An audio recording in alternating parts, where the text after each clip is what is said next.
Hey guys, my name is Lauren Gott and welcome back to my channel. And today I am going to walk you guys through our van and show you what we did, and we can talk about the prices and what we learned, and I don't know what else. This is our van. It's a Ford Econoline that we actually got for free from our friend. It was a salvage title and we had to pay what, $1,300 to switch all of the registration, the title, and everything. But the cost of the van was completely free, so that was a huge plus. There were a lot of rust and there were holes, so we did patch that with fiberglass, and then we painted this. This is RAPTOR truck bed liner in black. It's supposed to be super durable, and it was really easy for us to spray on our own. And we also added this roof rack. We used to have our cargo container on top. We've taken that down. I'm gonna show you guys our bumper that Derek made. Derek learned how to weld just so he can make this bumper. We primed it and we painted it in army green because I originally wanted the whole van to be in army green. These are just an LED set of lights. They're super bright.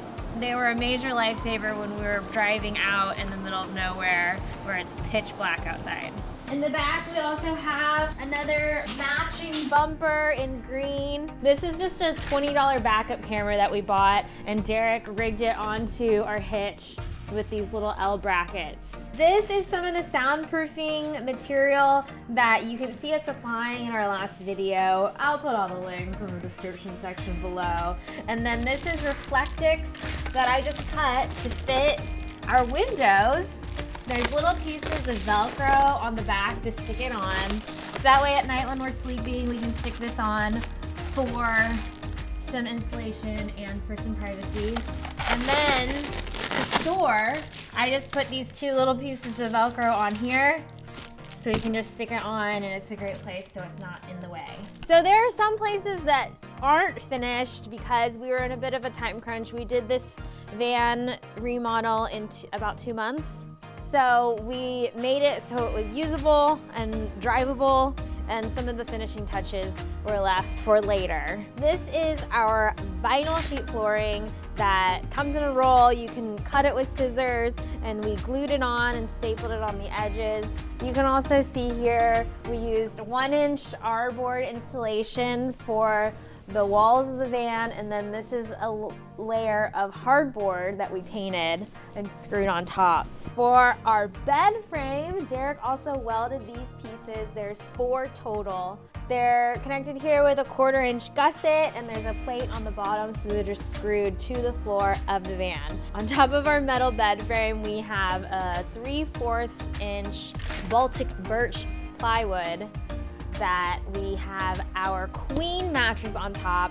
This was from our guest bedroom, so we didn't have to spend any extra money on a bed. Welcome to the inside of our van. You can see where we finished the vinyl floor, and then for the front of the van, there is this REFLECTIX underneath with a indoor-outdoor rug that I cut and glued on top. These are more REFLECTIX pieces that go on top of our windows.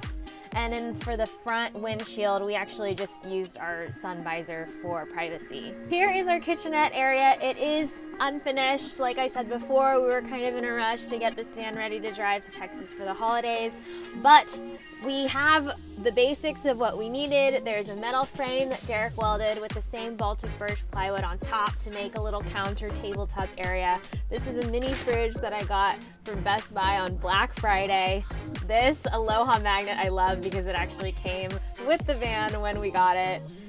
This Primo water, for our water we used 5-gallon jugs, and then Primo makes this hand pump water dispenser. I think it was $7 from Home Depot, and it worked out great for us. We actually still use it in our house right now. This is our Coleman camping stove, fueled by propane. We originally were using an electric hot plate, but we realized that it was actually taking up too much energy, so we got this when we were in Texas, and it's fantastic. We have a propane tank, one of those return and refill propane tanks. We got a HITCH cargo carrier from Harbor Freight. A lot of the stuff we got here was from Harbor Freight, and that's where we stored our propane tank. This here is our zip-tied battery charger It's connected to the batteries underneath the bed and also our light switches. We have different light switches for the front of the van, this little kitchenette area, and above the bed, as well as red lights. So just in case we needed to turn the red lights on at night to find something back here, it wouldn't disturb the driver. For our ceiling, we used the same hardboard panels, and then this is solid oak trim that is covering the seams between the panels and as well as the side. Something that we learned, the fact that it sticks out like this, the pieces over the bed, it's very easy to hit your head on it. And they're also not super pliable, so screwing it on to fit the arch of the van frame was a little bit of a struggle. These little baskets, I love. These are just IKEA baskets, but I got them from our local Buy Nothing group. So they're free, and I'm saving them from the trash, but they're perfect just to store little odds and ends. What do we have? We have glow-in-the-dark poly rope, we have a lighter, extra batteries. This is a solid oak scrap piece that Derek screwed onto the wall for our baskets just to hook right on. We haven't finished the door. We are going to cover it with a piece eventually, but it worked for now. And we also had to redo the weather stripping around the edge of the door. On our way to Texas, we hadn't finished it yet, so you could actually hear the wind blowing outside. Down here is more solid oak that is not attached yet, but it is just to cover the edge here and the steps. These are the original seats. I bought these seat covers from Amazon. They're already coming apart here on the side. I don't even know how this was happening, but I assume they just snag on stuff when you walk past. The seats also were not very comfortable for long distance driving, so Derek got a lumbar pillow. We also got this cell phone mount from Amazon, so we could have our maps here where we can see them, and it charges your phone while it's in the mount, so good. We also have singular switches for our lights over the driver and passenger door. This is just a clipped-on microphone for our Bluetooth connected to our cell phones. The wire's kind of hanging down right now. But other than that, I think that's pretty much it for our semi-finished van tour. I kind of want Derek to come on so we can talk about our budget breakdown and how much money we saved doing the van conversion the way that we did it. So the van was free. But that's because I was missing the exhaust system cut at the headers. We've talked about this.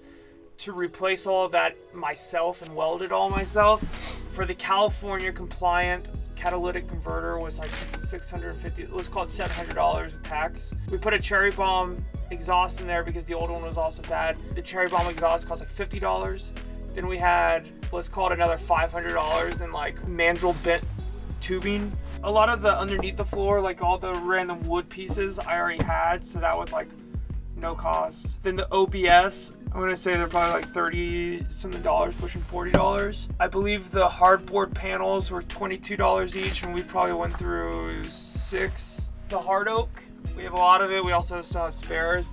And then on the floors that haven't been installed, that was probably the more expensive wood at like, let's call it 120 or something. The batteries we already had from our boat, but those typically I think are like 122 each. They're US batteries, 6 volts. The inverter, Harbor Freight, we got it on sale for under 100. It's a 2000 watt inverter, which is kind of overpowered for this. The metal, I bought all 16 gauge, 1-inch square tubing. I got that from a metal supplier, and that was $9 per 20 feet. I think we took 7 or 8. The R-board, I don't know, it took like 4 panels of R-board. The insulation, we bought 2 boxes of like essentially $50 each, I think. The electrical panel here is like $30. I didn't really keep track of the prices because I was kind of like in a run and gun. And I haven't even like sanded any of these welds. They're not even completely done. They're just kind of like, even in parts of this, like there's a hole. It's like a tack weld almost. I did the oil change, differential fluids change. I changed the serpentine belt. I changed the transmission fluid. I basically did everything except the brake fluid. Is there anything you would have done differently? I would have gotten a different free van. No, I like this van. I mean, it would have been nice to have like more time. This works for what it is, but obviously we didn't have a lot of space. especially with a big 100-pound dog. It would have been nice to figure out a way to make the bed a smaller footprint. However, though, that allowed for vast amounts of storage. It's also going to be a work van now, so when the bed is off, we can go pick up tile and lumber and all that crap for the house. Other than that, I mean, it's a solid van. Made a couple thousand miles. Thank you guys so much for following along in our little van journey. Hopefully we will have some more van trips in the future. And if you have any other DIY projects that you want to see us do, we can pretty much do all the tricks. We do all the tricks. Don't forget to subscribe to my channel if you haven't already, and give this video a thumbs up and share it with your friends, and comment below if you have any fun DIY projects that you want to see us tackle. And I guess I will see you guys later. Bye.